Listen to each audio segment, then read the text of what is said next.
Heart attack येतो किंवा हार्टचा problem येतो, आपण अभिमानाने सांगतो मुंबईतल्या बेस्ट कार्डिओलॉजिस्टकडे मी जाते. मन हा शरीराचाच भाग आहे ना, मग त्या मनाला आणि शरीराला आपण वेगळं का करतो? ताण येतो किंवा भीती वाटते, हाताला घाम फुटतोच ना. भीती तर इथे वाटतेय, त्याचा परिणाम माझ्या हातावर का होतोय? छातीत धडधडतं ना, मला राग आला, ताण आला, भीती वाटली, इथे येतोय ना तो. त्याचा परिणाम माझ्या हृदयाच्या स्पंदनांवरती का होतो? पोटात गोळा का येतो? याचा अर्थ माझं मन हे माझ्या शरीराचा अतिशय महत्त्वाचा भाग आहे. जर मी शरीराच्या अवयवांवरती काम करू शकते, तर मन हे माझा अवयव आहे, त्याच्यावर काम करायला आपल्याला कसली? सगळ्या जणी खूप एकदम परफेक्ट आहोत का आपण? मी नाहीये. परफेक्शनचा ध्यास मात्र आपण सातत्याने घेत असतो की नाही, मला हे जमलंच पाहिजे, माझं पॅरेंटिंग उत्तमच झालं पाहिजे. मी एखाद्या ठिकाणी क्लासला जात असेल तर तिथे माझा परफॉर्मन्स बेस्टच असला पाहिजे. आणि या परफेक्शनच्या ध्यासामध्ये ना अननोईंगली आपण आपल्या मनावरती ताण क्रिएट करत असतो.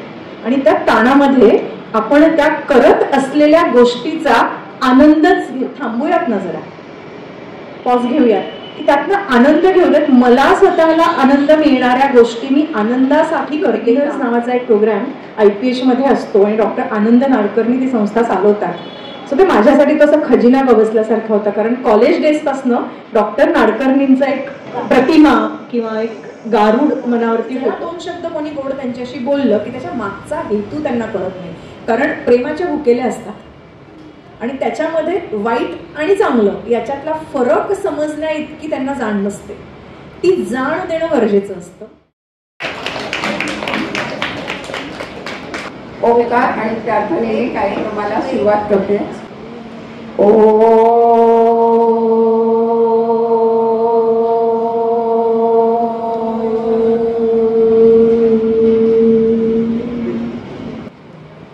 गुरु ब्रह्मा गुरु विष्णू गुरुदेव महेश्वरा गुरु साक्षात परब्रह्म तस्मै श्री गुरवे. संपदा वगैरेंना विनंती करते की जरा प्रास्ताविक बोलत. आपण म्हणजे कट्ट्याला 24 वर्ष होती या आता मे महिन्यामध्ये. जिजामाताचं ते तुम्हाला आठवत असेल ना, श्रीमान योगी कादंबरी आहे ना, त्याच्यामध्ये जेव्हा ते शिवाजीराजे जेव्हा ते मिर्झा जयसिंग यांच्याकडे तो तह झाला ना आणि 23 किल्ले तर द्यावे लागले आणि 4 लाख परगण्यांचं मुलूक पण, आणि आतापर्यंत म्हणजे एकदम साम्राज्य एवढं वाढवलं होतं आणि त्याला एकदम खीळ बसून ते मागे आलं ना. तर त्या दिवशी ते आले जेव्हा राजगडावर परत, मग तेव्हा ते खूपच हे झालं की निराश झाले होते. रात्रभर म्हणजे त्यांनी उघडलेले दरवाजा आणि दुसऱ्या दिवशी म्हणजे त्यांनी सांगितलं की आत्महत्या करावी असं त्यांच्या मनात विचार होता, असं त्या कादंबरीत लिहिलेलं आहे. आपल्याला कदाचित आठवत नसेल, पण मी ते आत्ताच ते आता जस्ट काही दिवसात वाचलं. आणि मग तेव्हा ते जिजामाता त्यांना काय म्हणजे तिने कसं त्यांना सुनावलं ते त्याच्यात होतं, ते मला जास्त आवडलं. की ती काय म्हणाली, जिजामाता म्हणाल्या की तू असं बोलतोस म्हणजे मला तुझ्या वडिलांनी शहाजी राजांनी म्हणजे पोटात तू असताना परमुलकात मला एकटीला टाकून दिलं होतं आणि तेव्हा बरोबर 1-2 फक्त सैनिक आणि माझं वय लहान, तेव्हा मी कसे दिवस काढले असतील. त्याच्यानंतर दुसऱ्यांदा जेव्हा पुण्यामध्ये सगळा पुणे लुटलं होतं, सगळ्या त्या पुण्याच्या भकास वाड्यामध्ये मी होते एकटी इथे राहत तुला लहान घेऊन, आणि तरी मी तुला घडवलं. म्हणजे तुझ्यासाठी एवढं कसं शिवाजीला घडवले आपल्या सगळ्यांना माहिती आहे. आणि आत्महत्या केलेल्या मुलाची आई म्हणून मला जगायचं नाहीये त्यांनी म्हटलं. त्याने सांगितलं की तू तुझी थोडी जी शिबंदी असेल ती घेऊन तू मिर्झाराजांवर परत चाल आणि त्या चकमकीत तू कामी आलास तरी मला चालेल, की त्याची आई म्हणून मला हे करायला आवडेल, पण असं आवडणार नाही. आणि मग त्यांनी माफी मागितली आणि म्हणाले नाही मी पुन्हा ते स्वराज्य मी माझं त्यासाठी लढीन आणि 23 काय तर मी 2300 किल्ले मिळवीन असं त्यांनी तेव्हा आईला वचन दिलं. म्हणजे अशा स्त्रिया आपल्याकडे आपल्या इतिहासात होऊन गेलेल्या आहेत आणि तसाच आपली परंपरा आहे. आपल्याला माहिती मालगाडी चालवणाऱ्या, मालगाडी थ्रू ट्रेन चालवणाऱ्या बायका, तर आपल्याला कल्पना पण नसते मालगाडी तासन तास बाजूला उभी करतात, तिला पाठ मिळत नाही. आणि त्यावेळेला आपण नैसर्गिक आपल्या ज्या क्रिया आहेत ना त्या कशा पुरुष कसे उठून कुठेही आडोसा बघतात आणि करून देतात, पण ह्या बायकांचं काय असं. मग त्या म्हणाल्या की मग त्यासाठी मग आम्ही पाणी कमी द्यायचो, कसं करणार ना, कितीतरी 3-4 तासाने का आपण जाणार का ते करायला, म्हणजे असे त्यांचे प्रश्न करतात. असं अनेक वेगवेगळ्या प्रकारच्या म्हणजे रस्त्यावर उभे राहणाऱ्या तेच ना, रस्त्यावर उन्हात उभा राहतात, ते करतात, त्या दाखवतात. आपल्याला असं वाटतं की हे काय अमकं करतात तमकं करतात. आपण नुसतं म्हणजे घरी राहून आपल्याला कॉमेंट करणं खूप सोपं असतं, परंतु कचरा वेचक बायकांनीच मुलाखत घेतली होती. म्हणजे असं तऱ्हेचे वेगवेगळे आम्ही महिला दिन साजरा करतोय. आणि त्याप्रमाणे आज पण ह्या वेळेला पण आपल्याकडे ह्या आश्वी संस्थेच्या, मी तुम्हाला त्याची काही ना माहिती आहे, काही ना अजिबात नाही, मला काही माहिती नाही आहे, त्यामुळे मी ते मुलाखतीतून ती ऐकण्यासाठी उत्सुक आहे. म्हणजे नाव ऐकलं होतं सगळं वगैरे, पण त्यामुळे म्हटलं आधी फक्त प्राशुभूमी आपण सांगूया. आणि पुढच्या त्याच्या 15-20 तारखेला आम्ही मार्चमध्ये नेहमी 2 महिला दिन साजरे करतो. त्या आपण स्टेट बँकेच्या एक आहेत ऑफिसर, म्हणजे तेव्हा तुम्ही पण सगळ्यांनी आपण आधीच पण सांगते की sweeper to assistant general manager हा प्रवास आहे त्यांचा. दीक्षा तोडवलकर त्या पुण्याहून येत आहे, म्हणजे हा अवाक करणारा प्रवास आहे. आणि त्या आपला तो प्रवास उलगडणार आहेत. आमच्याच राधा कर्णी त्याची मुलाखत घेतील, तेव्हा हा आजचा कार्यक्रम जितका रंगणार आहे तितकाच तोही होईल. मी त्या रुपाली कराडकर यांचं स्वागत करते अत्रेकट्ट्यातर्फे आणि शीला वाघे यांच्याकडे सूत्र देते. आणि मी पण तुमच्या इथे ऐकायला उत्सुक आहे, तर तिकडे कान आणि मन लावून बसते. महिला दिन, महिला दिन हा फक्त महिला दिनाच्या दिवशीच किंवा त्याच महिन्यात साजरा करायला हवा का? मला मध्ये मध्ये असे प्रश्न विचारायची सवय आहे बरं का, त्यामुळे तुम्ही माझ्याशी पण संवाद साधू शकता. नाही ना? का बरं? आपण सततच सातत्याने अनेक गोष्टी करत असतो, त्यामुळे प्रत्येक दिन हा आपला असतो. सो जशी दिवाळी वर्षातनं एकदा, तसा एक स्पेशल दिन आपण महिला दिन म्हणून साजरा करतो. आपली अनेक नाती आहेत, म्हणजे आपल्या घरातल्या सगळ्या नात्यांशी असलेलं एक बॉन्डिंग आहे. मुलांशी आहे, नवऱ्याशी आहे, आईवडिलांशी आहे, आपल्या मैत्रिणींशी आहे, आपल्या शेजाऱ्यांशी आहे, अनेक जणांशी आपलं एक नातं आहे. आणि अनेक वेळेला अनेक रोलमध्ये आपण अनेक वेगवेगळे मुखवटे धारण करून जगत असतो. स्वतःशी असलेल्या बॉन्डिंगचा विचार आपण किती वेळा करतो की माझ्या मनासारखं माझ्या त्रासदायक भावनांवरती काम करण्यासाठी मी स्वतःला किती वेळ देते. सगळ्याजणी खूप एकदम परफेक्ट आहोत का आपण? मी नाहीये. परफेक्शनचा ध्यास मात्र आपण सातत्याने घेत असतो की नाही, मला हे जमलंच पाहिजे, माझं पॅरेंटिंग उत्तमच झालं पाहिजे. मी एखाद्या ठिकाणी क्लासला जात असेल तर तिथे माझा परफॉर्मन्स बेस्टच असला पाहिजे. आणि या परफेक्शनच्या ध्यासामध्ये ना अननोईंगली आपण आपल्या मनावरती ताण क्रिएट करत असतो. आणि त्या ताणामध्ये आपण त्या करत असलेल्या गोष्टीचा आनंदच घेत नाही. आणि मग तिथेही मी कशी परफेक्ट आहे हे सिद्ध करता करता पुन्हा ताणात अडकते. पुन्हा माझा मी टाइम म्हणून मी ते करतेय हे विसरून जाऊन नवीन ताण उत्पन्न करते. सो थांबूयात ना जरा, पॉज घेऊयात की त्यातनं आनंद घेऊ देत. मला स्वतःला आनंद मिळणाऱ्या गोष्टी मी आनंदासाठी करते का? अस्मी बॉन्डिंग विथ सेल्फ, आणि तिथे स्वतःशी असणारं नातं आपण सुरू करतो. अनेक वर्ष संसाराच्या जबाबदाऱ्यांमध्ये, अनेक नात्यांमध्ये, अनेकांसाठी आपण जगत असतो. आणि त्यात वाईट काहीच नाहीये, ते करायलाच पाहिजे. पण स्वतःसाठी सुद्धा जगूयात, या संकल्पनेतनं आपण अस्मी सुरू केलं. थोडीशी माझी बॅकग्राऊंड सांगते शीला. ते 2008 पासून मी IPH या संस्थेशी संलग्न आहे, इन्स्टिट्यूट फॉर सायकोलॉजिकल हेल्थ. माझा IPHचा प्रवास सुद्धा अगदीच छान कारणाने झाला. माझा मुलगा 3.5 वर्षाचा ठाण्यामध्ये असताना होता आणि तो नर्सरीमध्ये जायचा. तर तो खूप ऍक्टिव्ह होता. सो त्याची ती एनर्जी बघून तिथल्या मॅडमनी सजेस्ट केलं की लिटिल बिगिनर्स नावाचा एक प्रोग्राम IPH मध्ये असतो आणि डॉक्टर आनंद नाडकर्णी ती संस्था चालवतात. सो ते माझ्यासाठी तसं खजिना गवसल्यासारखं होतं, कारण कॉलेज डेज पासनं डॉक्टर नाडकर्णींचा एक प्रतिमा किंवा एक गारूड मनावरती होतं. आणि तिथून माझा 2006 मध्ये IPH शी संपर्क आला आणि माझ्या मुलासाठी म्हणून मी तिथे जात होते. तिथे ते पालकांशीही संवाद करतात. सो त्या संवादातून त्यावेळेस IPH असं खूप मोठं किंवा नव्हतं, आपटे रोडपासून सुरुवात झालेली. तिथून मी IPHच्या संपर्कात आले आणि माझा प्रवास सुरू झाला. IPH मध्ये मला डॉक्टरांनी आवाहन हे जे त्यांचं आता चॅनल आहे ते त्यावेळी डिपार्टमेंट होतं. आम्ही सिरीज बनवायचो वेगवेगळ्या मानसिक मनोविकार ते मनोविकास या विषयावरती आमच्या वेगवेगळ्या सीडीज बनवायचो. त्या डिपार्टमेंटला मी अनेक वर्ष काम केलं. त्याच्यानंतर IPHचा इंडस्ट्री ट्रेनिंग डिपार्टमेंट आहे एलिगन्स म्हणून, त्याचं as a लायझन manager of IPH तोही जॉब मी अनेक वर्ष केला. त्यानंतर मनोविकास हा जो प्रोग्राम IPHचा आहे ती मी त्या मनोविकासची सुद्धा टीमचा भाग म्हणून 2008 पासून काम करते.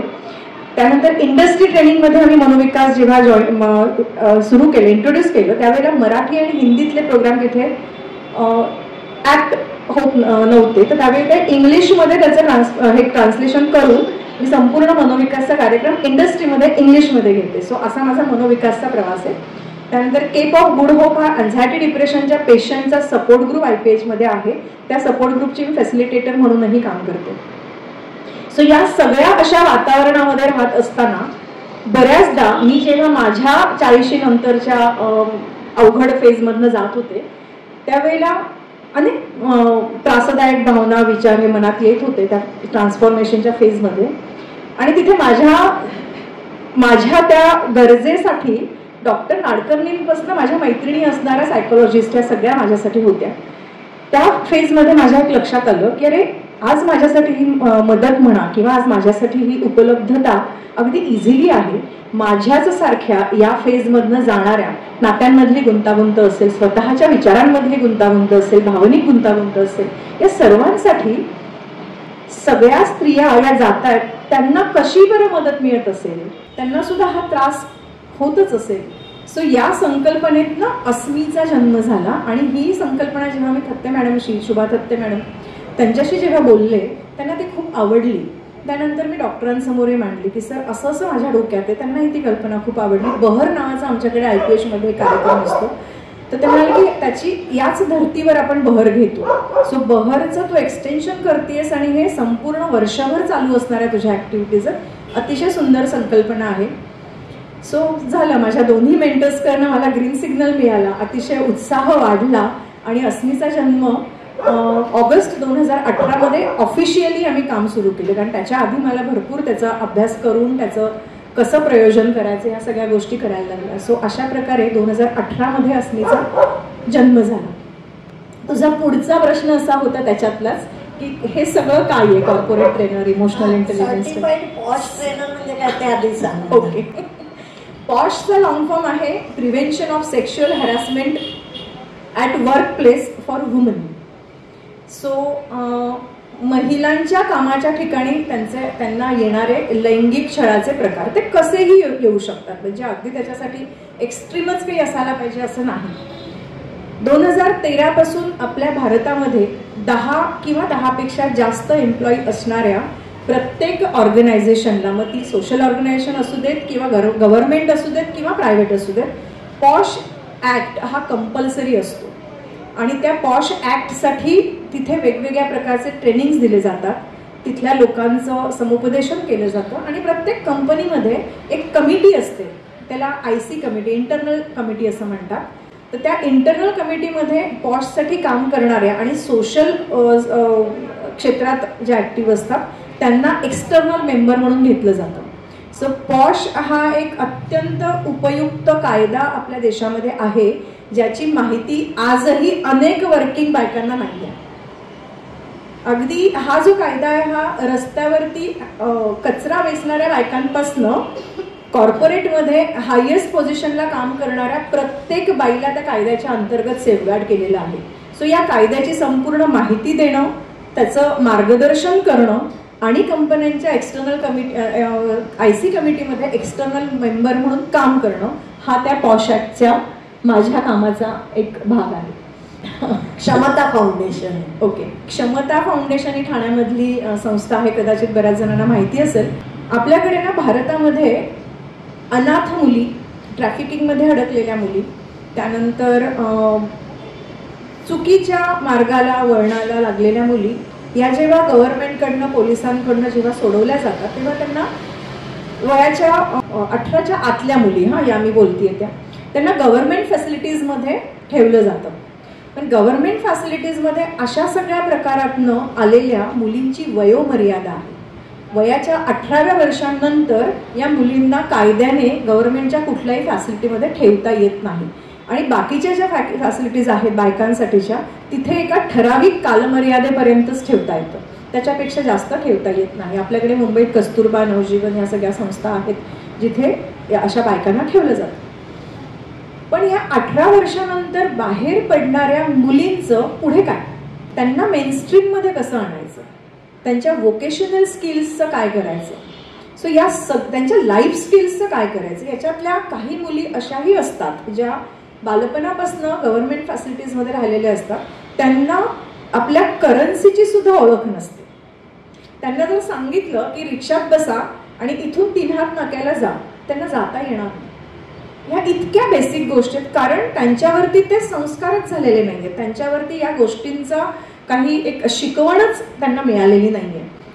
मग या जेव्हा बाहेर पडतात 18व्या वर्षानंतर, त्यावेळेला खूप शक्यता अशी असते की चुकीच्या लोकांच्या संपर्कात येणं, चुकीच्या क्षेत्रात त्यांची एंट्री होणं, कारण त्यांना या एवढ्या मोठ्या जगामध्ये जेव्हा त्या बाहेर पडतात त्यावेळेला तसा सपोर्ट काहीच नाही आहे. अशा वेळेला क्षमतासारख्या संस्था काम करतात. अशा मुली जेव्हा बाहेर पडायची वेळ येते त्यावेळेला अशा संस्थांचे रेकॉर्ड्स असतात की या मुलींना आपण क्षमतामध्ये घेऊ शकतो. क्षमतामध्ये आल्यानंतर हे जे सगळे स्किल्स मी सांगितले त्याचं ट्रेनिंग दिलं जातं. सो अस्मी ही महिलांच्या मानसिक आरोग्यासाठी काम करणारा सपोर्ट ग्रुप म्हणून आपली ओळख आहे. अस्मीच्या आम्ही 5 जणी आहोत, ज्यांना म्हणजे 4 मी धरून 5, तर 4 जणींना मेंटरिंग कसं करायचं मानसिक आरोग्याच्या दृष्टीने याचं मी ट्रेनिंग दिलेलं आहे. आमचा अभ्यास त्याच्यावरती केला आहे आम्ही. आणि तिथल्या त्या मुलींचं मेंटरिंग करणं, लाईफ स्किल्स कसे जोपासावेत, मेनस्ट्रीमला जेव्हा तुम्ही बाहेर पडता, कामाच्या ठिकाणी जाता, तेव्हा तुम्ही कसं वागलं पाहिजे, कसं बोललं पाहिजे, समोरचा माणूस तुमच्याशी कुठल्या उद्देशाने कुठल्या याने बघतोय बोलतोय, या सगळ्या गोष्टींचं बेसिक ज्ञान त्यांना द्यायला लागतं. कारण या मुली इतक्या वल्नरेबल असतात की जरा 2 शब्द कोणी गोड त्यांच्याशी बोललं की त्याच्या मागचा हेतू त्यांना कळत नाही, कारण प्रेमाच्या भुकेल्या असतात आणि त्याच्यामध्ये वाईट आणि चांगलं याच्यातला फरक समजण्या इतकी त्यांना जाण नसते. ती जाण देणं गरजेचं असतं.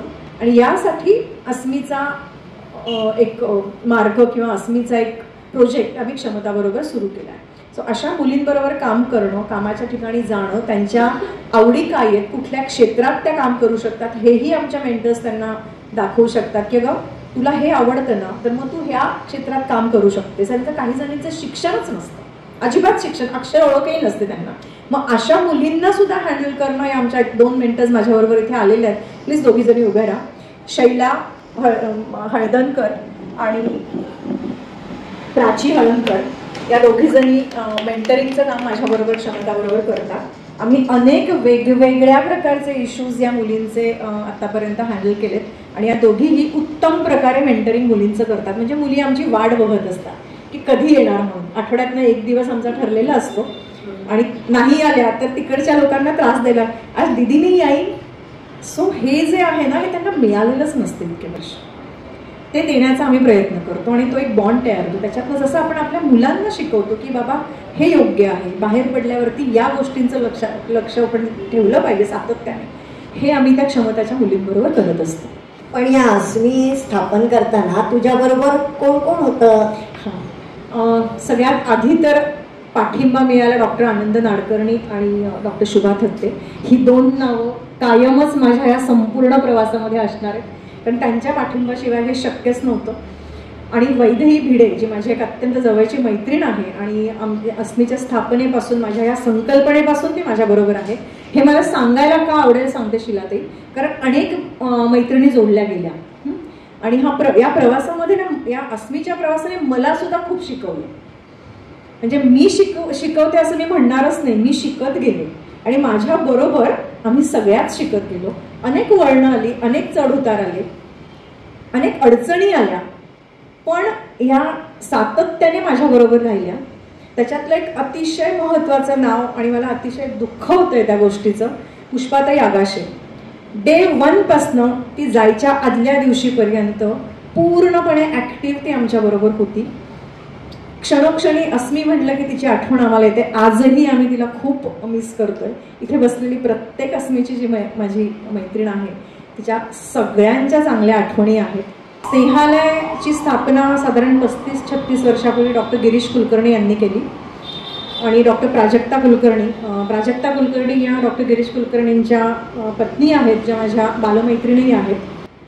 मी स्वतःला अगदी नशीबवान समजते की स्नेहालय आणि IPS सारख्या संस्था माझ्या आयुष्यात आल्या आणि त्यांनी मला घडवलं. स्नेहालयाची प्रतिनिधी म्हणून मी ठाण्यात मुंबईमध्ये काम करते. रस्त्यावरती किंवा पीडित असणाऱ्या अशा मुली किंवा महिला यांच्यासाठी त्यांच्या पुनर्वसनाचं काम अस्मीच्या सोशल ॲक्टिव्हिटीच्या मार्फत आपण करत असतो. आणि या मुलींना सोडवणं, त्यांना योग्य मार्गदर्शन देऊन योग्य ठिकाणी पोहोचवणं, त्यांच्या अन्न वस्त्र निवारा या तर बेसिक गरजाच, पण उत्तम प्रकारचं शिक्षण देणं आणि त्यांना स्वतःच्या पायावरती उभं करणं, या हेतूने हे काम सुरू झालं होतं. आणि त्याच्यातनं स्नेहालय बरोबरचा माझा संपर्क वाढला. स्नेहालयच का? तर स्नेहालय याच्यासाठी की तुम्ही कधीही जा, कुठेही जा, त्या मुली कुठे राहतात, कशा राहतात, इतकं स्वातंत्र्य आहे की तुम्ही बिनधास्त त्या राहतात त्या जागेत आतमध्ये जाऊन बोलू शकता, बघू शकता, त्यांच्याबरोबर जेवू शकता, त्यांच्याशी गप्पा मारू शकता. हे जे स्वातंत्र्य आहे ना बाहेरनं येणाऱ्या माणसांसाठी सुद्धा, हे फार आगळं आहे. म्हणजे इतर अनेक संस्थांमध्ये तुम्हाला आतमध्ये एंट्री पण दिली जात नाही. त्यांच्या हॉस्टेलपर्यंत तर फार लांबची गोष्ट आहे. ही ट्रान्सपरन्सी, ही पारदर्शकता अतिशय भावते. मग माझं हे जेव्हा काम रिहॅबचं सुरू झालं, तर ते रिहॅबचं काम सुरू झाल्यानंतर ठाणे मुंबईतली मुलगी किंवा महिला नगरला पोहोचवणं याच्यामध्ये खूप मोठी कायदेशीर प्रोसिजर आहे, लिगल प्रोसिजर आहे. त्या लिगल प्रोसिजरमध्ये महिला बालविकास मंडळ आहे, CWC चाइल्ड वेलफेअर कमिटी आहे, त्या भागात जिथे ती महिला मुलगी सापडते तिथले पोलीस स्टेशन आहे. सो या सगळ्या प्रोसेसमधनं सातत्याने जायला लागतं. आणि ती 1 दिवस 2 दिवसाची नसते, तर कधी कधी ती प्रोसेस पूर्ण होण्यासाठी आम्हाला 2-2 वर्षाचा सुद्धा कालावधी लागतो. सो ते पूर्ण, कारण एखाद्या मुलीला आपण जेव्हा पुनर्वसित करतो तेव्हा त्या संपूर्ण तिच्या शारीरिक, मानसिक आणि पुढच्या भविष्याच्या या सगळ्या तरतुदींचा विचार करून तिला एक सेफ जागा देणं, शेल्टर देणं, याच्यात खूप मोठी प्रोसिजर आहे. त्याच्यामुळे या सगळ्या गव्हर्नमेंट बॉडीज किंवा पोलीस स्टेशन याच्याविषयी जे आपण बोलत असतो ते याच कारणासाठी. आणि सध्या ते त्या एका मुलीची केस आमची जरा जोरात चालू आहे, त्यामुळे तू ते फोन ऐकतेस माझे. तू आम्हाला सगळ्या सभासद मैत्रिणींना 7-8 जणींना ती स्नेहालयची 28 प्रोजेक्ट्स पाहायला नेली होतीस. आम्ही प्रत्यक्ष पाहिलं, तिथल्या लोकांशी बोलून शंका निरसनही केलं. पण प्रेक्षकांसाठी विचारते, इथे बसलेल्या शाळा, वसतिगृह, HIV लोकांचं हिम्मत गाव, वृद्धाश्रम, मनोरुग्णांचा कक्ष आणि टाकून दिलेल्या बाळांचं स्नेहांकुर, हाताला काम मिळावं म्हणून केलेले प्रकल्प, बापरे, हा एवढा कारभार कसा काय चालवतात ते? या प्रश्नाचं उत्तर देणं खरं सोपं नाहीये. या माणसाने तन मन धन संपूर्ण त्या कार्यासाठी गेले अनेक वर्ष दिलेले आणि त्यांच्या परिवाराचाही, म्हणजे ते ध्येयवेडी माणसं असतात ना, तो ध्येयवेडा प्रवास आहे. एखाद्या कामाची, प्रोजेक्टची जबाबदारी जेव्हा त्या कार्यकर्त्याला दिली जाते ना, तिथे त्या कार्यकर्त्याला हे तुझं काम असं नाही, हा तुझा प्रोजेक्ट आहे, याच्यातली सगळी जबाबदारी तुझी आणि हे तुझं काम म्हणून तुला करायचं आहे, गरज वाटली तर मी आहे. ओनरशिप दिली जाते कामाची. आणि जेव्हा आपण ओनरशिप देतो ना कामाची, तिथे ती जबाबदारी, ती अकाउंटेबिलिटी होते, सेन्स ऑफ रिस्पॉन्सिबिलिटी. ते असं नाही की माझं एवढं मला काम सांगितलं ते मी पूर्ण केलं आणि मी बाजूला झालो. त्या प्रोजेक्टमध्ये होणारी प्रत्येक गोष्ट, प्रत्येक घटना, प्रत्येक गरज ही तुझी जबाबदारी आहे. जिथे कुठे तुला गरज लागेल मी आहे. हा ॲप्रोच इतका शांतपणे आणि इतका उत्तम पद्धतीने गिरीश सरांनी वर्षानुवर्ष पाळला आहे. माझ्या कामामध्ये त्याचा इतका हे होतो की जेव्हा कधी ताण येतो किंवा कधी ठीक आहे ना होईल, शांतपणे बघूयात त्याच्याकडे. अडचणी येतात, त्रास देणारी लोकही भेटतात. अगदी त्रास, की हिला त्रास कसा होईल आणि हे कसं आपण करू शकतो. It is okay. माझं ध्येय काय आहे आणि याच्यावरती टिकून राहणं, हे या माझ्या 3 मेंटर्सकडनं, 3 मार्गदर्शक जी लोक आहेत, नाडकर्णी सरांना तुम्ही सगळेच ओळखता. या विषयाशी, मन या विषयाचं एक संपूर्ण व्यासपीठ त्यांनी आपल्याला उघडं करून दिलंय. पॉडकास्ट असू देत, आवाहन चॅनल असू देत, त्यांची पुस्तकं असू देत, हे संपूर्ण ज्ञानाचं भांडार आहे. रादर ठाण्यातले आपण सगळे लोक इतके नशीबवान आहोत की इतकं इझिली आपल्याला हे सगळं हे होतं. त्यामुळे स्वतःवर काम करणं खरं तर सोपं झालेलं आहे आपल्याला. गरज फक्त ते जाणून काम करण्याची आहे. या सगळ्या ह्याच्यातनं अस्मीचा, रिहॅबचा हा प्रवास आमचा चालू झालाय. हिम्मतग्राममध्ये त्यांचे भाज्या म्हणजे शेतीचं जे ॲग्रिकल्चरल जे आहे ते ती लँड तिथे आहे आणि त्या संपूर्ण प्रोजेक्टला लागणाऱ्या भाज्या फळं ही त्या ह्याच्यामध्ये केली जातात आणि हिम्मतग्राममध्ये HIV पॉझिटिव्ह असणाऱ्या लोकांची राहण्याची शेल्टरची पूर्ण व्यवस्था असते. साधारण करोनाच्या पहिलेच वेळ होती ना तबस्सुमला आपण माझ्याकडे ह्याच्या भांडूपच्या रेड लाईट एरियामधनं एक 55 वर्षाची HIV पॉझिटिव्ह महिला होती. तिला रस्त्यावर काढलं गेलं कारण ऑलरेडी त्यांच्या पोटाचा प्रश्न होता. तिला कोण सांभाळणार ना, ही वाढीव जबाबदारी आहे.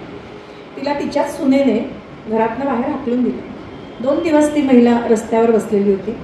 कुठून तरी तो आम्हाला एक माहिती आली, तर लोकांना बऱ्याच माहिती झालेलं असतं. फोन आला, माझ्याबरोबर जी माझी मैत्रीण काम करते प्रिया जाधव, तिने मला फोन केला, अशी अशी महिला आहे, रेड लाईट एरियातली आहे, HIV पॉझिटिव्ह आहे, काय करता येईल, पोलीस काहीच जबाबदारी घ्यायला तयार नाही आहेत. स्नेहालयामध्ये फोन केला आणि ठीक आहे 5 मिनिटं दे.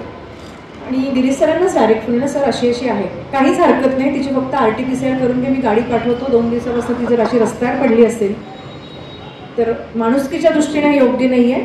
RT-PCR कर फक्त आणि तिची जर HIVची काही मेडिसिन्स असतील, त्याचं काही कागदपत्र असतील तर तेवढी बघ, मी गाडी पाठवतो. दुसऱ्या दिवशी गाडी आली, आम्ही माझ्या सोसायटीतच हे झालं, तिला आम्ही घेऊन आलो, सगळे कागदपत्र योग्य होती, RT-PCR आदल्या दिवशी करून घेतली आणि त्या महिलेने आम्ही नगरला पाठवलं. हे पोलिसांना काय असं त्यावेळेस प्रचंड काम होतं, या ॲडिशनल जबाबदाऱ्या होत्या, काय करणार ना, ते सुद्धा हतबल आहेत. अशा प्रत्येक करोनाच्या काळातल्या चॅलेंजला स्नेहालय प्रत्येकासाठी उभं होतं. शेवटची तिच्या आयुष्यातली 2 वर्ष होती, आता ती हयात नाही आहे तबस्सुम म्हणून मी नाव सांगते, नाही तर जनरली मी नाव सांगत नाही. पण तिचे दोन्ही शेवटची वर्ष उत्तम ट्रीटमेंट, उत्तम खाणं आणि उत्तम राहण्याची व्यवस्था, याचं समाधान जे मिळतं ना त्याला शब्दच नाही. अभिषेक साधारण 10 वर्षाचा मुलगा होता म्हणायला पुन्हा त्रास होतोय.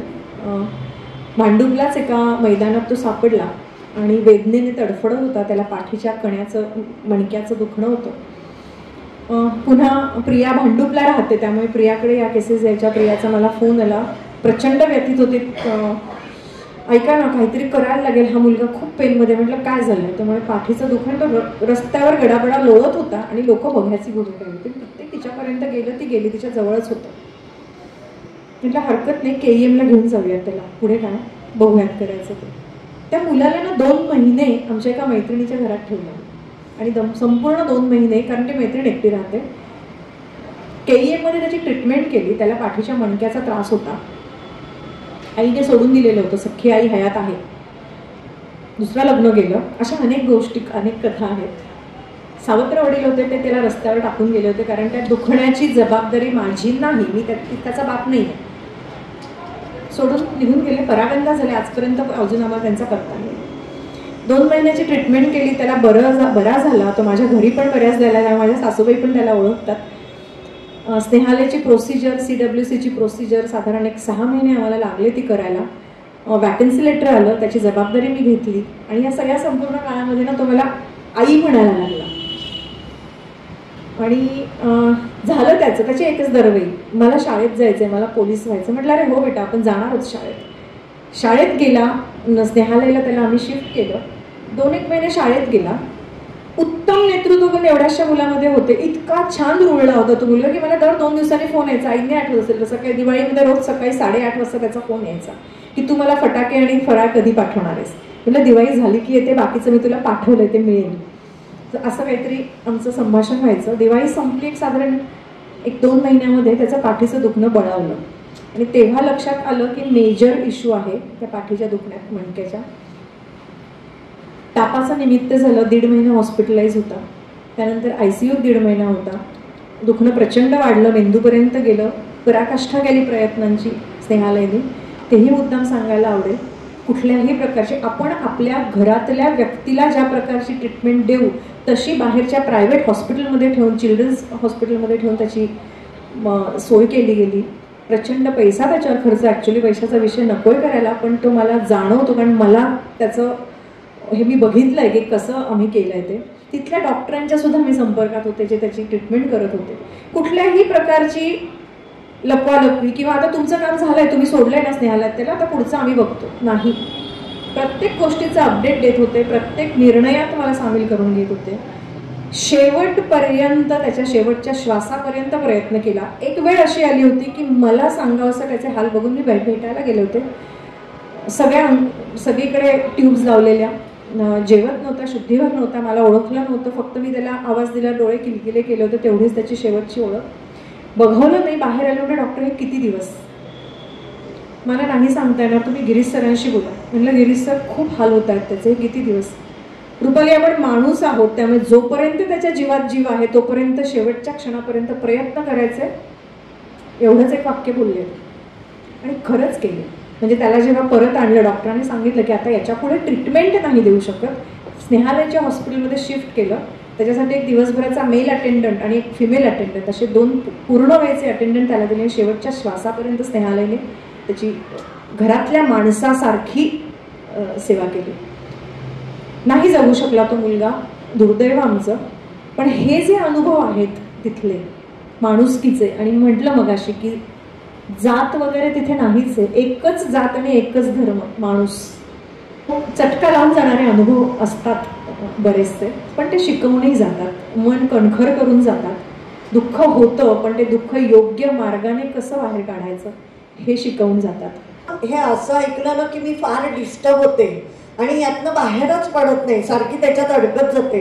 पण तुमच्याकडे मनाचे 2 कप्पे असतात का, की एक कप्पा बंद केला, दुसरा उघडला? कारण मी हे करून बघितलं, मला खरंच नाही ग जमलं हे असं करायला. म्हणजे मला अजूनही वाटतं की म्हणजे जावंसं तर वाटतं, तुम्हाला सामील व्हावंसं पण वाटतं, पण वाटतं हे असं आपल्याला झेपेल का? कारण घरी आल्यानंतर परत तेच आठवत बसायचं, म्हणजे खूप त्रास होतो ना. तर ते तुम्ही कसं मॅनेज करताय सगळं? IPH ला देईन ना मी याचं श्रेय. REBT आणि एम्पथीचे स्किल्स जे मी धत्ते मॅडम आणि डॉक्टरांकडनं शिकले. दुःखात वाहत नाही जायचं, दुःख समजून घेऊन त्याच्यावरती मार्ग कसा काढता येईल आणि यांचं भविष्य कसं योग्य पद्धतीने आपण साकारू शकतो, हे जेव्हा आपल्या डोळ्यासमोर असतं, ते जेव्हा ध्येय होतं. दुःख आहे, मी म्हटलं मगाशी की ते योग्य पद्धतीने त्याच्याशी डील करणं. मग त्यावेळेला माझ्यासमोर एकच हे असतं, आत्तापर्यंत जे झालं ते झालं, त्याच्यावर माझा कंट्रोल नव्हता, पण इथून पुढे जे होणार आहे ते मला हवं तसं ते होणार आहे. आणि त्याच्यासाठी ना सतत हे चालू असतं डोकं. पोक्सोच्या सुद्धा मुली येतात ज्यांच्यावरती वयाच्या 7व्या 8व्या वर्षी अत्याचार झालेले असतात. डन, पुढचं काय, या विषयाचा उल्लेख सुद्धा तिच्या आयुष्यामध्ये परत होणार नाही, इतकं सुरक्षित आयुष्य तिला द्यायचं आहे, त्याच्यासाठी मी काय करू शकते.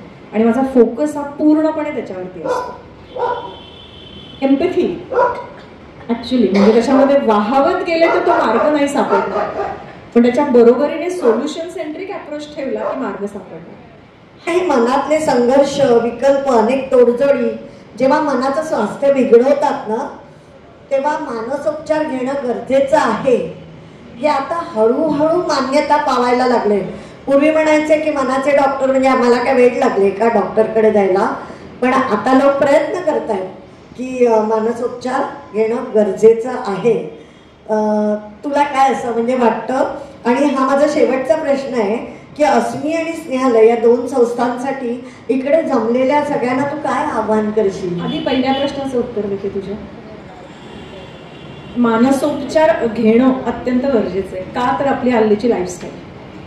पण मानसोपचार म्हणजे की तुम्ही वेळेच असलं पाहिजे असं नाही. ताण किती आहेत? कोण आहे इथे मला सांगा की त्यांना आयुष्यात अजिबात ताण नाही, परफेक्ट आयुष्य? कोणीच नाही आहे ना, मी पण नाही आहे. मग ताण खूप येतो आजच्या लाईफस्टाईलमुळे. त्याच्यासाठी जर आपण एखाद्या एक्सपर्टची मदत घेतली त्याच्यात काय वावगं आहे? हार्ट अटॅक येतो किंवा हार्टचा प्रॉब्लेम येतो, आपण अभिमानाने सांगतो मुंबईतल्या बेस्ट कार्डिओलॉजिस्टकडे मी जाते. मन हा शरीराचाच भाग आहे ना, मग त्या मनाला आणि शरीराला आपण वेगळं का करतो? ताण येतो किंवा भीती वाटते, हाताला घाम फुटतोच ना. भीती तर इथे वाटतेय, त्याचा परिणाम माझ्या हातावर का होतोय? छातीत धडधडतं ना, मला राग आला, ताण आला, भीती वाटली, इथे येतोय ना तो. त्याचा परिणाम माझ्या हृदयाच्या स्पंदनांवरती का होतो? पोटात गोळा का येतो? याचा अर्थ माझं मन हे माझ्या शरीराचा अतिशय महत्त्वाचा भाग आहे. जर मी शरीराच्या अवयवांवरती काम करू शकते तर मन हे माझा अवयव आहे, त्याच्यावर काम करायला आपल्याला कसली भीती आणि का करू नये. लपवतो अजूनही आपण. एखादा जर मानसिक आजार असेल तर ती लपवायचीच टेंडन्सी आपल्यासारख्या एज्युकेटेड लोकांमध्ये सुद्धा आहे. नका लपवू. आणि आपण इतके फॉर्च्युनेट आहोत की ठाण्यामध्ये उत्तम प्रतीची मदत आपल्याला मिळू शकते. मानसिक आजार हा शारीरिक आजारा इतकाच महत्वाचा, किंबहुना मी म्हणेन त्याच्यापेक्षा जास्त महत्वाचा आहे. कुठेही असं वाटलं की मानसोपचाराची गरज आहे, काउन्सिलिंगची गरज आहे, 100% मदत घ्यावी. कुठल्याही प्रकारचा किंतु परंतु मनात न बाळगता. आणि याच विचारातनं अस्मी आहे. कितीतरी महिला अशा आहेत की त्या दाबतायत त्यांच्या त्रासदायक भावना आणि विचार. का दाबायच्या? पडा की बाहेर, करा की मोकळं स्वतःला, करा स्वतःवर काम. ते करणं गरजेचं आहे. कारण आजही मला वाटतं की स्त्रीच कितीही जग पुढे जाऊ दे, संपूर्ण कुटुंब व्यवस्थेचा कणा आहे. 3 पिढ्यांसाठी काम करते स्त्री आजही. ती नोकरी करणारी असू दे, ती घरात बसलेली असू.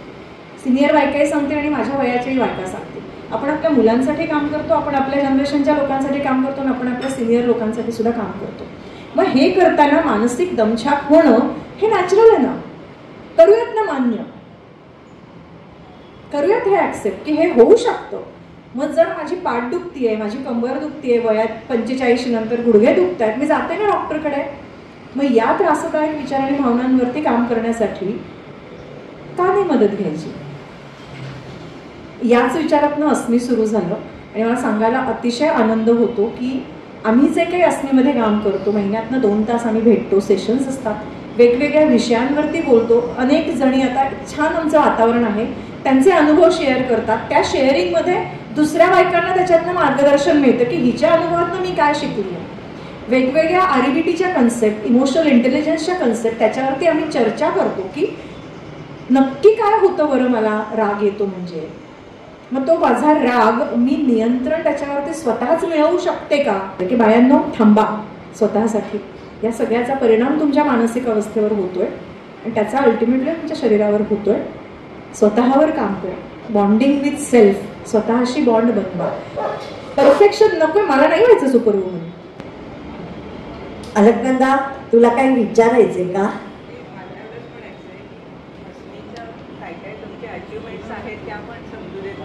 अच्छा, हा, अस्मीच्या अचिव्हमेंट त्यांना ऐकायच्या. ओके. अस्मीच्या अचिव्हमेंट्स बेसिकली हा संपूर्ण स्त्रियांच्या भावनिक आणि मानसिक सक्षमतेसाठी काम करणारा ग्रुप आहे. मग आम्ही महिला दिन साजरे करतो, आम्ही ॲनिव्हर्सरी साजऱ्या करतो आणि त्याच्यामध्ये जसं तुम्ही करता की वेगवेगळ्या महिलांना बोलवणं, ज्यांनी वेगळं काम केलेलं आहे. आपण यशोदाला बोलवलं, आपण जयंती गाडगीळला बोलवलं जी डाऊन सिंड्रोमच्या मुलांसाठी काम करते. ह्या ज्या मुलांचं पुनर्वसन करतो याच्यामध्ये मला माझ्या अस्मीच्या मेंबर्सचं कौतुक करायचं. थँक्यू अलकनंदा. आम्ही काही अशी खूप मोठी संस्था नाही आहोत, म्हणजे आमच्याकडे पैसे आहेत किंवा देणगीदार आहेत असं नाही आहोत. वह्या वाटपाच्या वेळेला याच अस्मीच्या माझ्या मैत्रिणी कॉन्ट्रीब्युशन काढतात आणि इतकी मोठी गरज सुद्धा भागवतात. आणि याच्यासाठी मी या तुमच्या व्यासपीठावरनं त्यांना कृतज्ञता व्यक्त करेन की मी एका ध्येयाने वेळी झाले आणि काम सुरू केलं. तुम्ही सगळ्यांनी मला त्याच्यामध्ये उत्तम साथ दिली आणि म्हणून आपण आजपर्यंत एका रजिस्टर्ड संस्थेपर्यंत पोहोचलो. त्याच्यामध्ये अस्मीच्या माझ्या मैत्रिणींचं खूप कौतुक आहे. अस्मीमध्ये तू येतेस तेव्हा तू अस्मीच म्हणून राहायला पाहिजे आणि प्रत्येक जण त्याला साथ देते. हा माझा सक्सेस मी समजते आणि I am proud of you girls. Rashmi जोशींना घेऊन आपण गेलो होतो ना, आणि त्यांच्याबरोबर आता काही नवीन आपण सुरू करतोय का स्नेहालयातर्फे वगैरे, ते तू सांगायला विसरली. हो, सो ती खूप मोठी अचिव्हमेंट आहे. आधार रेखा संस्था तुम्हाला सगळ्यांनाच माहिती असेल, रश्मी जोशी, कारण ते आमच्या आत्रेकट्टेच्या आहेत. पुष्पा मावशीनेच माझी आणि रश्मिताईंची भेट घालून दिली होती. माझं काम आणि त्यांचं काम, त्याची तिची इच्छा होती की दोघी एकत्र येऊन काहीतरी चांगलं कराल आणि ते खरंच केलं आम्ही. कारण आम्ही जो कॅम्प आदिवासी भागात घेतला, आजपर्यंतच्या आधार रेखाच्या संपूर्ण कारकिर्दीमध्ये इतका सक्सेसफुल कॅम्प झाला नाही. 111 महिलांना आम्ही तिथे तपासलं, 70 पॅक्समियर केल्या, 30 मॅमोग्राफी केली आणि 111 जणींचं गायनेकोलॉजिकल आणि जनरल चेकअप केलं. त्यातल्या 4 जणी आम्हाला सापडल्या ज्या कॅन्सर सस्पेक्ट्स आहेत आणि त्यांच्या ट्रीटमेंटचं काम आम्ही चालू केलं आहे. याच्यामध्ये संपूर्ण सहयोग आम्हाला डॉक्टर अनिल हेरूरांचा आहे. ठाणे जिल्ह्यामध्ये एकही पॅलेटिव्ह केअर सेंटर नाही आहे कॅन्सरच्या पेशंटसाठीचं. आमच्याकडे स्नेहालयमध्ये साधारण 50 एकरपेक्षा जास्त जागा एका डोनरने आम्हाला शहापूरजवळ दिलेली आहे. त्यात आम्ही लोकांना सांगतोय, म्हणजे गिरीश सरांचंच ते हे आहे की चांगलं काम करणाऱ्या संस्थांना बोलवूयात, जागा देऊयात, कुठल्याही प्रकारचं अर्थार्जन न करता फक्त सेवेसाठी तुम्ही काम करत असाल तर ते काम करायला आम्ही जागा देतो. हे त्यांचं प्रपोजल आहे. बरेच दिवसापासून मला म्हणत होते की काहीतरी करायचे अस्मीच्या तर्फे कर, सुचत नव्हतं. पॅलेटिव्ह केअरची संकल्पना आवडली, डॉक्टर हेरूरांशी बोलणं झालं आणि आता आम्ही पॅलेटिव्ह केअर सेंटर शहापूरला सुरू करतोय. 2 दिवसापूर्वीच त्याचं कन्फर्मेशन झालंय. नवीन जबाबदारी डोक्यावर आली आहे, कारण त्याच्यासाठी होकार देताना गिरीश सरांनी की संपूर्ण जबाबदारी तू घेणार असशील तर ते पॅलेटिव्ह केअर सेंटर आपण सुरू करूया. तुम्ही टाळ्या वाजवताय पण माझी जबाबदारी वाढली आहे. हो, तुम्ही आहातच बरोबर. अतिशय सुंदर काम आहे. पॅलेटिव्ह केअरचा एक ट्रॅजेडी अशी आहे ना की कॅन्सरवरती प्रचंड पैसा खर्च करून झालेला असतो आणि लक्षात येतं की अपयश येणार आहे, माणूस राहणार नाही आहे. बऱ्याचदा डंप करून जातात आणि ह्या हेरूरांकडनं आलेल्या अनुभवाचे शब्द आहेत आणि नंतर बघायला सुद्धा येत नाही. मग शेवटच्या क्रिया सुद्धा आपल्याला कराव्या लागतात. ही मनाची तयारी ठेवणं गरजेचं आहे आणि याच ह्याच्यातनं की का नाही, पुन्हा माणूस पण आहे, करूयात ना आपण. त्या कामाची सुरुवात आता आपण करणार आहोत. सो अस्मीचा एक मोठी अचिव्हमेंट आहे की आधार रेखाबरोबर पॅलेटिव्ह केअर सेंटर ठाणे जिल्ह्यातलं पहिलं, महाराष्ट्रातच 2 आहेत. एक मुंबईत बँड्राला आहे मिशनरीजचं आणि आता आपलं केंद्र सुरू होण्याच्या मार्गावरती आहे. पुढे बसलेल्या सगळ्यांनाही सांगते की तुम्हीही अस्मीत सामील व्हा. अस्मीची पत्रक आता तुम्हाला मिळतीलच, माझ्या मैत्रिणी देतील. अस्मीची माहिती जास्तीत जास्त महिलांपर्यंत पोहोचवण्याची जबाबदारी तुम्हाला देते आहे मी. बऱ्याच नवीन चेहऱ्यांनाही बघतीये, तर तुम्ही अस्मीबद्दल जाणून घ्या. काही शंका असेल तर माझा नंबर त्या पत्रकावर दिलेला आहे, तुम्ही केव्हाही संपर्क करू शकता. स्नेहालयचा जो प्रोजेक्ट आपण शहापूर या भागामध्ये सुरू केला आहे त्या प्रोजेक्टला कोणीही केव्हाही भेट देऊ शकतं. तिथे काय काम चालू आहे त्याच्याबद्दल माहिती घ्या. तिथे आपण आदिवासी आणि स्लम एरियातल्या मुलांसाठीचं एक आंतरराष्ट्रीय दर्जाचं बास्केटबॉलचं स्टेडियम हायफाय फाउंडेशनच्या माध्यमातून सुरू करतोय. त्याचं काम ऑलरेडी सुरू झालेलं आहे. 8 एकरचा परिसर रेसिडेन्शियल परिसर आहे. आदिवासी भागातल्या महिला आणि पुरुषांसाठी वोकेशनल ट्रेनिंग वेगवेगळ्या प्रकारचं तेही आपण तिथे सुरू करत आहोत. या सगळ्या कामाला तुमच्यासारख्या लोकांची गरज आहे. नुसतीच आर्थिक नाही तर येऊन कामामध्ये सहभागी होणं याची सुद्धा गरज आहे. तर या निमित्ताने शिलाताई मी सगळ्यांना आवाहन करेन, जर या कार्याची इच्छा असेल किंवा आवड असेल तर नक्की आम्हाला जॉईन करा. धन्यवाद.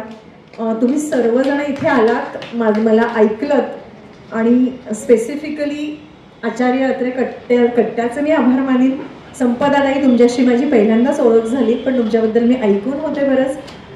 खूप खूप आभार, मला आज इथे बोलण्याची संधी दिली आणि मला ऐकलत. थँक्यू. खरोखर रुपालीताईंनी जो त्यांचा प्रवास सांगितला ना, अक्षरशः मन भारावून गेलं. त्यांनी ना किती वेगवेगळ्या संस्थांसाठी काम केलंय बघा. क्षमता फाउंडेशन आहे, धान्य बँक आहे, त्याचा जास्त उल्लेख नाही झालाय. स्नेहालय आहे, स्नेहालयामधली अनाथ मुलं आहेत आणि अशा अनेक संस्थांसाठी त्यांनी काम केलं आहे. आणि म्हणून त्यांच्यासाठी मला म्हणावं असं वाटतंय की क्षमता संस्थेसाठी काम करणारी सक्षम आहेस तू, धान्य बँकेसाठी काम करणारी अन्नपूर्णा आहेस तू, स्नेहालयासाठी, स्नेहालयामध्ये ज्या सगळ्या महिला आहेत त्यांच्यासाठी स्नेहदा आहेस तू, स्नेहालयामध्ये जी अनाथ मुलं आहेत त्या अनाथांसाठी काम करणारी वात्सल्यमूर्ती आहेस तू आणि सर्वात शेवटी अस्मीसाठी काम करणारी अस्मिता आहेस तू. मला वाटतं एवढं खूप पुरेसं आहे, कारण खरोखर आपण सगळेच जण गेले तासभर त्यांच्या ह्या सगळ्या प्रवासात खूप दंग होऊन गेलो. त्यांनी म्हटलं तसं की घरच्यांचा पाठिंबा मोलाचा आहेच, पण त्याबरोबर स्वतःला सुद्धा काम करण्याची इतकी आवड की अक्षरशः झोकून देऊन त्यांनी काम केलंय. खरोखर मनापासून आभार. आणि आज आमच्या महिला दिनासाठी इतकं सुंदर व्यक्तिमत्व आम्हाला मिळालं त्याबद्दल खरोखर आम्ही स्वतःला भाग्यवान समजतो. मी अंजलीला विनंती करते की तिने त्यांना आपल्यातर्फे छोटीशी भेट द्यावी. एक छोटीशी कविता मला अस्मीची तुम्हाला ऐकवायची. नक्की आवडेल. चालेल. थँक्यू. अस्तित्व माझं मीच जपायचं असतं. माझं घर माझं करिअर आहेच आयुष्यात माझ्या. कधी पणती कधी तेल तर कधी ज्योत होतच असते. तरीही अस्तित्व माझं मीच जपायचं असतं. नात्यातली चढउतार कधी सुख तर कधी दुःख, कधी वाट खडतर तर कधी मस्त एक्सप्रेसवे, तरीही अस्तित्व माझं मीच जपायचं असतं. आहे ना खांद्याला खांदा लावून वाटचाल करायला प्रत्येक नात्याला, घरातील बाहेरील आपल्या असणाऱ्या प्रत्येकासाठी, तरीही अस्तित्व माझं मीच जपायचं असतं. पंख पसरून सामावून घेते सगळ्यांना, सगळ्या जबाबदाऱ्यांना, विश्व रुंदावते घरभर आणि घराबाहेरही, तरीही अस्तित्व माझं मीच जपायचं असतं. तरीही अस्तित्व माझं मीच जपायचं असतं. खूप छान. थँक्यू. आणि यांनी सांगितलं ना की खरोखर कप्पे करून जगायला लागतं, पण गुंतायचं नाही आणि आलेलं आव्हान स्वीकारत जायचं आणि पुढे चालायचं. म्हणजे वर्तमान काळात जगायचं. भविष्याची खूप चिंता करायची नाही. मार्ग आपल्याला आपोआप दिसत जातात. मला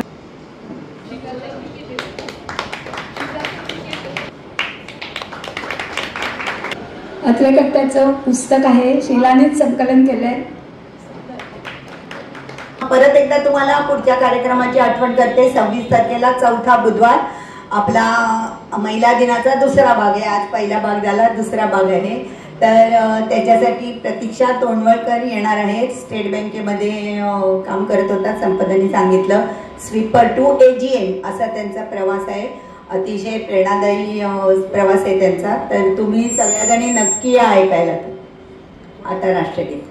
जनगण मन अधिनायक जय हे भारत भाग्य विधाता.